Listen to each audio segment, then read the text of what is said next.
মোদ্দা কথা হলো এখানে ইন্ডিয়াকে ইরিটেট করার জন্য যা যা করার আমেরিকা যে যা করতে চাইছে সেটা কিন্তু আমেরিকা করছে।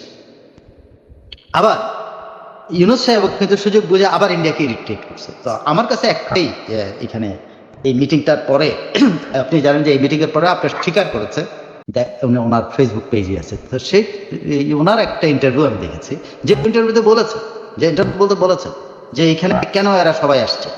স্টেট ডিপার্টমেন্টের সাথে মিটিং আছে, সে স্বীকার করছে, সে স্বীকার করেছে যে স্টেট ডিপার্টমেন্টের সাথে মিটিং আছে। আপনি আরো একটা জিনিস যদি আপনি ধরেন যে এই নেতারা কেন গেল, বলা হচ্ছিল যে তারা জাতিসংঘ সাধারণ পরিষদে তারা অতিথি করে নিয়ে গেছে। আপনি জাতিসংঘ সাধারণ উদ্বোধনী অধিবেশনে আপনি খেয়াল করে কার কার ছবি আছে, আসিফ নজরুলের ছবি আছে, লামিয়া মোর্শেদের ছবি আছে, তৌহিদ হোসেনের ছবি আছে, আরো কার কার যেন ছবি আছে। আদিলেরটা আমি দেখিনি, আদিলটা আমি দেখিনি, ওর ছবি আছে না অনেকের সাথে। এবং আপনি এই পর্যন্ত ধরেন জাতিসংঘ গতকাল থেকে শুরু করে ইউনূস সাহেবের গোটা 50 ছবি কিন্তু ছাপা হয়ে গেছে অলরেডি, যে গোটা 50 নেতার সাথে উনি কিন্তু হাত মিলায় ফেলেছে। বুঝলে হচ্ছে, কিন্তু কোথায় কোথায় মির্জা ফখরুল, কোথায় আক্তার?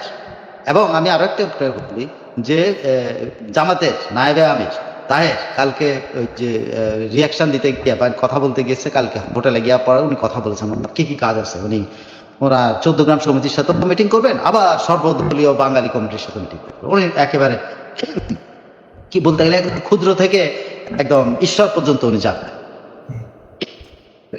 সেখানে কিন্তু উনি একটা কথা বলেছেন, আব্দুল্লাহ তাহেরও কিন্তু বলছে যে খুব গুরুত্বপূর্ণ মিটিং ব্যাপার নিয়ে আমরা এখানে আসছি। কি গুরুত্বপূর্ণ সেটা কিন্তু বলছেন না। গুরুত্বপূর্ণটা কি এই প্রশ্নটার উত্তর তো উনি দেন নাই। আর উনি আরেকটা জিনিস বলেছেন যে উনি কোনো এক সময় কোনো এক জাতিসংঘ ফার্মের বা জাতিসংঘ সংশ্লিষ্ট সংস্থার চেয়ারম্যান ছিলেন, সেজন্য জাতিসংঘে সাধারণ অধিবেশনে যোগ দেওয়ার জন্য অ্যাক্রেডিটেশন কার্ড ওনার আছে। কিন্তু উনি তো ওনাকে তো দেখলাম না, উনি তো জানেন। তার মানে অ্যাক্রেডিটেশন কার্ড অন্য কোনো কাজে ব্যবহৃত হবে। আরো একটা ইনফরমেশন আপনাকে দিই, কার ক্ষেত্রে এটা ঘটেছে আমি এখন পর্যন্ত শিওর না। জেএফকেতে এই যে লঙ্কা কাণ্ড হইল, যে লঙ্কা কাণ্ডটার সাথে একটা বড় ঘটনা জড়িত। সেটা প্রধান উপদেষ্টার যে ইয়ে আছে, আপনি খেয়াল করুন ওখানে একটা বিবৃতি, আপনি বিবৃতিটা দেখেন, বিবৃতির মধ্যে আছে যে এটা তাদের দোষ না, তারা ভিআইপি প্রোটোকল নিয়ে সবাইকে বের করে নিতে চাচ্ছিলেন, কিন্তু একজনের ভিসা, কয়েকজনের ভিসা সংক্রান্ত সমস্যা হয়ে গেছে। কয়েকজন, কিন্তু একজন বলেন, কিন্তু এখানে কিন্তু একজনের ভিসা সংক্রান্ত সমস্যা হয়ে গেছে। তাকে টেররিস্ট হিসাবে ইন্টারোগেট করা হয়েছে 1.5 ঘন্টা ধরে। এটা কি তাহের নাকি আক্তার আমি জানি না, নাকি নাকি গোলাম আজমের ছেলে, বাট গোলাম আজমের ছেলে ওই ফ্লাইটে ছিল না। তার মানে ওইখানে জেএফকেতে ইনফরমেশন ছিল বাংলাদেশ ডেলিগেশনের সাথে কোনো টেররিস্ট ঢুকতে পারে, যে কারণে আমাদের প্রধান উপদেষ্টার কার্যালয় থেকে যে বিবৃতিটা দেওয়া হয়েছে, সেই বিবৃতিটা আছে হলো যে ভিসা সংক্রান্ত জটিলতার কারণে উনি তাদেরকে ভিআইপি দিয়ে নিতে পারেন। তারপরে উনি অনুরোধ করেছিলেন বা ওনার যারা অনুরোধ করেছে এদেরকে যেন ভিআইপি দেওয়া হয়, কিন্তু আমেরিকাতে তাদেরকে ভিআইপি দিতে অস্বীকৃতি। আপনি যদি বিবৃতিটা দেখেন সেই বিবৃতির মধ্যেই আছে একদম, আমি এটা পড়ছি। হ্যাঁ, তো ভিসা সংক্রান্ত জটিলতা হলে তো তাকে ইন্টারোগেট করা হচ্ছে। এটা জেএফকে কিন্তু সাধারণ ঘটনা, এই যে শাহরুখ খানকেও কিন্তু আটকেছে, সালমান খানকেও আটকায় দেয়। ওরা যখন যাকে মন চায় ওই যে বাংলা নাম না মুসলমান নাম দেখলে এরকম তাদের একটা সন্দেহ জাগে, সেটার কারণ হয়েছে। কিন্তু আর বাকি সবাই একটা ভিআইপি একটা প্রতিনিধিত্ব বাণিজ্যিক ফ্লাইটে গেছে, সেই ফ্লাইটে নামার পরে তাদের কাছে নিশ্চয়ই ইনফরমেশন আছে যে এরা এরকম একটা আসছে এবং তাদের সবার ভিআইপি প্রোটোকল নিশ্চিত করা হয়েছে। তার মধ্যে একজনের কেন এটা সমস্যা হলো? একজন আমি বলছি, কিন্তু ওনারা বলছে কয়েকজন। আমার যেটা শুনেছি মাত্র একজনের হচ্ছে। এইটার মধ্যে আমার 2 জনের ব্যাপারে আমার নামটা মানুষ, একটা হলো আক্তার, যাকে সবাই বাঙালিরা অনেকদিন থেকে তাকে টেররিস্ট হিসেবে বলা শুরু করছে, যে এনসিবি মানে হলো টেররিস্ট, তাদের স্লোগান টোগান সবকিছু ওদেরকে টেররিস্ট হিসাবে ইয়ে করে। আরেকটা হলো জামাতে ইসলামকে, কিন্তু জামাতে ইসলামের নেতাদেরকে শিবিরকে কিন্তু টেররিস্ট অর্গানাইজেশন মনে করা হয়। তাহের মিয়া কিন্তু সাবেক শিবিরের সভাপতি, সো তাহের মিয়া হতে পারে। কে হয়েছে এটা আমি জানি না। আপনি আরেকটা জিনিস দেখবেন, এখানে যুক্তরাজ্য থেকে আসা একজন কি বলে বিএনপি নেতা, খোকন বা এরকম নামে একজন বিএনপি নেতা, তিনি কিন্তু এই পুরা ক্রাউডকে কিন্তু কনফিউজ করছেন বারবার। তিনি যখন এখানে আটকে গেছেন তারা, তিনি বাইরে এসে কিন্তু বারবার বলছেন যে ওনারা ভিআইপি দিয়ে চলে গেছে, কিন্তু তাহেরের লোকজন কিন্তু দেয় না, কারণ তারা জানতো তাদের তাহের এখানে আটকে আছে। আমার এই জন্য মনে হয় এটা ইয়ে না, এটা তাহের, কারণ সে সাবেক শিবির নেতা। এটা তাহেরের লোকরা কিন্তু ওখানে অবস্থান করছিল। আপনাকে পুরো ভিডিওটা যদি দেখেন, তাহেরকে কিভাবে যখন ধরেন 1-2 ঘন্টা বা 2.5 ঘন্টা পরে যখন বের হয়েছে, তখন 3 জায়গা থেকে কিন্তু তাহেরকে দেওয়ার স্লোগান হচ্ছে, 3 জায়গায়। আমাদের প্রথম দিকে আমাদের মির্জা ফখরুল সাহেব হাসতেছিলেন, এবং আক্তারও হাসতে হাসতে বেরিয়েছে, যারাও হাসতে হাসতে বেরিয়েছে। আক্তারের পাশেই ছিল কিন্তু Taher, all of a sudden কিন্তু তাহের নাই, তাহের নিখোঁজ। 3 জায়গায় কিন্তু তখন তাহের ভাইকে জিন্দাবাদ দিচ্ছে, সেখানে কেউ ফখরুল ভাই জিন্দাবাদ দেয়নি। কারণ কি জানেন, ওই যে খোকন, সেই খোকন বিএনপি নেতা খোকন, সে কিন্তু এখানে এসে বারবার প্রচার করছে যে সবাই চলে গেছে, আপনারা চলে যান, বিএনপির লোকজন চলে গেছে। মানে এটা চক্রান্ত নাকি এটা কোনো কৌশল, নাকি আসলে সে জানতো না যে মির্জা ফখরুল এখানে আটকাছে, বাট সে এটা করে কিন্তু বিএনপি নেতা কর্মীদেরকে এখান থেকে সরাই দিচ্ছে। আর আওয়ামী লীগের 8-10 জন বা 15 জন নেতা কর্মী কিন্তু এটা, ওরা বলছে এটা সার্জিক্যাল অপারেশনের মতো, তার 15-16 জন এখানে কিন্তু ইনট্যাক্ট দাঁড়াচ্ছে, তারা বিশ্বাস করে, তারা ছিল, তারা অপেক্ষা করছে। তাদের সন্দেহটাই ঠিক হয়েছে। কারণ তারা সন্দেহ করছে কেন জানেন, কারণ জামাত ওখান থেকে যায়, জামাত 3 জায়গায় কিন্তু দাঁড়ায় ছিল, এবং তাহেরকে জাস্ট ছোপ মেরে সরাই নিয়ে গেছে। নিয়ে কিন্তু এরপরেও মানে অনেকক্ষণ পর্যন্ত জামাত 2-3 জায়গা থেকে কিন্তু স্লোগান দিচ্ছিল তাহের ভাই জিন্দাবাদ, কিন্তু তাহের ভাই কিন্তু আমরা কয়েকজন ছোপ মেরে নিয়ে গেছে আক্তারের পাশ থেকে। সেই আক্তার কিন্তু রাস্তাতে মার খেলো। আপনি দেখছেন যে মির্জা ফখরুলের হাত ধরে টানাটানি করতেছিল একজন জামাতের লোক, মির্জা ফখরুল চিৎকার করে বলছিল আমরা হাত ধরে টানাটানি করছিলাম কেন।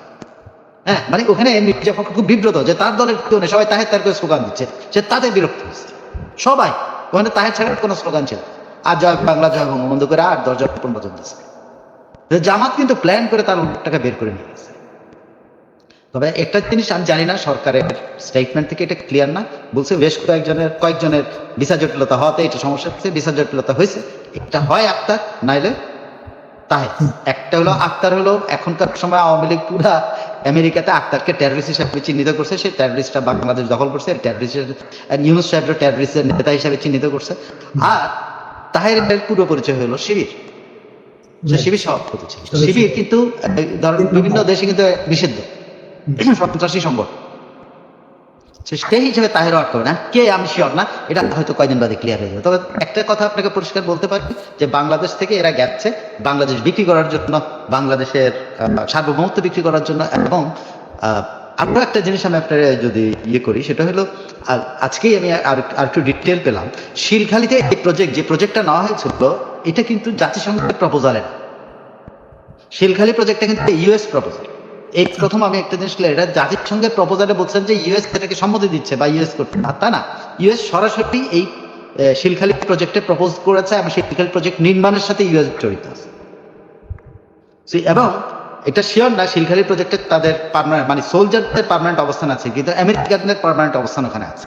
শিলখালি প্রজেক্টের কাজ কিন্তু চলছে, তারা এখন পর্যন্ত 100% শিওর হয়ে আছে যে তারা এই এলাকাটাকে তাদের একটা করিডোর পাবে। এটা রোহিঙ্গা নাম দিয়ে কিন্তু বেসিক্যালি আরাকান স্টেটে একটা প্রক্সি ওয়ারের জন্য, সে আরাকান আর্মি এবং কি যেন বলে বার্মিজ আর্মির সাথে একটা প্রক্সি ওয়ারের জন্য কিন্তু তারা এই ইয়েটা চাচ্ছে। শিলখালির পাশাপাশি আপনি 2টো দ্বীপ বা 3টা দ্বীপ তারা ইয়ে করছে, তার মধ্যে একটা দ্বীপের নাম আমি জানি না, তবে একটা দ্বীপ হলো সেন্ট মার্টিন, আরেকটা হলো মহেশখালী। এই 2টাকে কিন্তু তারা টার্গেট করেছে। এই 2টাতে তারা বহুত ইয়া করে ওদের এই প্রজেক্ট বাস্তবায়নের জন্য কিভাবে তাদের ডিফেন্সের ইয়ে করবে সেটা করার জন্য তারা কিন্তু এগিয়ে নিচ্ছে। আর চিটগং এয়ারপোর্টের একটা অংশ এবং কক্সবাজারের এয়ারপোর্টের একটা অংশ, মানে এটা লিজ দেওয়ার মতো, যে আমেরিকান কোনো বিমান আসলে সেই বিমানটা ওই লিজের অংশের মধ্যে থাকবে, এইটা কিন্তু তারা ব্যবস্থা করেছে। আমি আপনাকে শুনতে পাচ্ছি না, যে মাইক্রোফোন অফ করছিলাম একটা বিষয় দেখার জন্য। এখন শোনা যাচ্ছে? আমাকে কথা বোঝা যাচ্ছে? হ্যাঁ হ্যাঁ, আমি শুনতে পাচ্ছি। আমি মোটামুটি প্রাইমারিলি আমি যা জানতাম সেগুলো আমি বলে ফেলছি। সাইফুল ভাই, হ্যাঁ, আমি প্রাইমারি যা জানতাম সব বলে ফেলছি। হ্যাঁ, ওকে, ডান। আমি এখন একটা প্রশ্ন করি আপনাকে, সেটা হচ্ছে যে এই পাতা ফাঁদে তাইলে এখন ওই যে আপনি বলছিলেন যে আসলে দেশ বিক্রি করার জন্যই এরা গেলেন, গতদিন আমরা এটা আলোচনা, এটা সস্তা কথা বললাম আর কি, দেশ বিক্রি করার জন্য, কিন্তু বেসিক্যালি হলো যেটা অফিসিয়াল ইয়ে হচ্ছে আমেরিকার স্ট্রেট ফরওয়ার্ড সাউথ এশিয়াতে আমেরিকা বাংলাদেশকে আমেরিকার করিডোর হিসেবে দেয়, সেই করিডোর হিসেবে শুধু শিলখালি যে বলতেছে শিলখালি না, পুরো বাংলাদেশটাকে তারা কন্ট্রিবিউট করে। তাদের স্পেশাল ইন্টারেস্ট হলো চিটগং, তাদের স্পেশাল ইন্টারেস্ট হলো কক্সবাজার, তাদের স্পেশাল ইন্টারেস্ট হলো সিলেট। এটা হলো স্পেশাল ইন্টারেস্ট।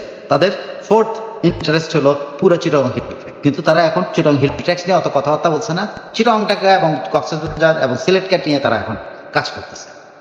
সিলেটে কি সিলেট হলো ইন্ডিয়ান ফ্রন্ট, পরিষ্কার ব্যাপার। প্রক্সি ওয়ারের জন্য যা যা দরকার হয়, আমি একটা আপনাকে বলি, ইউক্রেনের ঘটনাটা যদি আপনি দেখেন, এটা কিন্তু স্বীকার করতে যাচ্ছে 2014 সালের পর থেকেই কিন্তু এই যে স্টোলেনবার্গ, যিনি নরওয়ের দুইবারের প্রিমিয়ার, পরবর্তীতে ন্যাটোর সেক্রেটারি ছিলেন, তার বক্তব্য পরিষ্কার আছে যে ন্যাটো 2014 সাল থেকে ইউক্রেনটা তৈরি করতেছিল হলো প্রক্সি ওয়ারের জায়গা বানানোর জন্য, রাশিয়ার সাথে একটা প্রক্সি ওয়ারের ফিল্ড বানানোর জন্য। তারা তাদেরকে এমন অস্ত্র দিচ্ছে, এদেরকে উত্তেজিত করছে, মানে যে অস্ত্র তারা জীবনে দেখে না সেসব। কারণ তাদের কাছে সব হলো আছে, যাই আছে সেটা রাশিয়ান পুরোপুরি পুরনো অস্ত্র।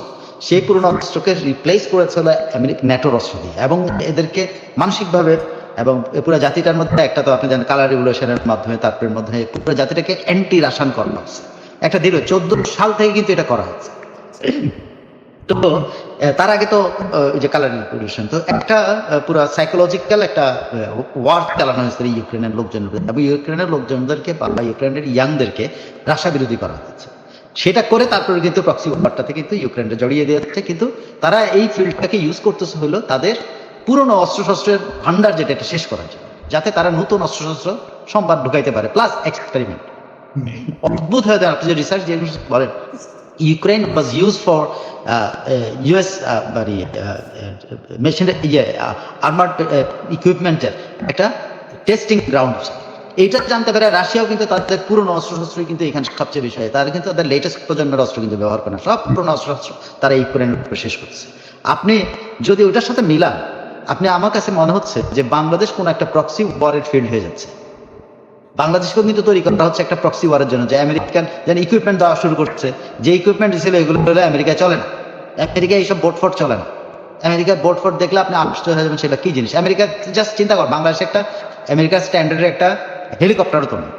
তো যেগুলো তারা দেবে বা যা দিচ্ছে সব হলো কি বলে আউটডেটেড, এগুলো হলো বাংলাদেশ এখন এগুলো তাদের দরকার নেই, এগুলো দিয়ে দিচ্ছে।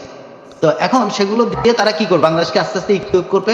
বাংলাদেশ শেষ পর্যন্ত কোন পথ পছন্দ করবে সেটা আমি জানি না, তবে একটা জায়গায় কিন্তু বাংলাদেশকে তারা পৌঁছাতে পারছে। বাংলাদেশের যে প্রক্সি ওয়ারের একটা ফিল্ড বানানো হচ্ছে, সেটা হলো বাংলাদেশ কার সাথে যুদ্ধ করবে। বাংলাদেশের 3 দিকে হলো ইন্ডিয়া, তারপরে ইন্ডিয়া হলো এবং ইন্ডিয়া বিরোধী একটা প্রচন্ড রকমের অ্যান্টি ইন্ডিয়ান সেন্টিমেন্ট কিন্তু ইয়াংদের মধ্যে ধরেন গত বছর প্রচন্ড দেখা গেছে। এখন কি অবস্থা আমি জানি না, তো প্রচন্ড তারা এই জিনিসটা কাজ করেছে, অ্যান্টি ইন্ডিয়ান একটা সেন্টিমেন্ট এই জায়গায় তৈরি করে। সেটা হয়তো ইসলামাবাদের পক্ষে গেছে, কিন্তু আমেরিকাই এটা চেয়েছে যে এই এলাকার মধ্যে তাদের একটা করিডোর করতে হবে। এটা বাংলাদেশ তাদের একমাত্র সুন্দর জায়গা, বঙ্গোপসাগরটা সুন্দর জায়গা। বাংলাদেশ যেহেতু ইন্ডিয়া মেনে নিয়েছে বাংলাদেশের মেরিটাইম অথরিটি, মেরিটাইম যে সীমান্ত, মায়ানমার যেহেতু মেনে নিয়েছে বাংলাদেশের নিজস্ব সীমান্ত আছে। এখন যদি বাংলাদেশ এখন আর বাংলাদেশ ইন্ডিয়াকে লাগবে না, ইন্ডিয়ার কাছে কথা বলার কোনো প্রয়োজন নাই আমেরিকার সাথে চুক্তি করতে তাদের জাহাজ ঢোকার জন্য, বা মায়ানমারের সাথে কথা বলতে কোনো প্রয়োজন নেই, কারণ মায়ানমারের সাথে বাংলাদেশ কিন্তু সমুদ্র সীমা নির্ধারণ করতে পেরেছে, ইন্ডিয়া তো এটা মেনে নিয়েছে। সো বাংলাদেশের নিজস্ব এখন সমুদ্র সীমা আছে, নিজস্ব একেবারে, যেটার মধ্যে কোনো কন্ট্রোভার্সি নেই। এখন সেই নিজস্ব সমুদ্র সীমাটাকে আমেরিকা মনে করতেছে এইটাই আমরা ইউটিলাইজ করি, যাতে করে আমরা এই এরিয়ার পজিশন হতে পারি। আমরা এই এরিয়াতে আমাদের সাউথ চায়না সিতে যে তারা যে ইয়েটা হারাইছে, তাদের যে ক্ষমতাটা হারিয়েছে, সেটা এখানের মাধ্যমে তারা পূরণ করতে চায়। তো সেই পূরণ করতে গিয়ে এখন বাংলাদেশ আসলে কি এক্সপেরিমেন্টাল জায়গা হবে, প্রক্সির জায়গা হবে বাংলাদেশ, কিন্তু ওরা এটাকে এইভাবেই দেখছে। আমার একটা ধারণা কি, আমি ইউক্রেনের ঘটনা, স্টোলেনবার্গের কথাবার্তাগুলো পরিষ্কার, স্টোলেনবার্গ অনেক পরে স্বীকার করেছে যখন ন্যাটোর পদ থেকে সরে গেছে, সেক্রেটারি জেনারেলের পদ থেকে, তখন কিন্তু এগুলো প্রকাশ করছে।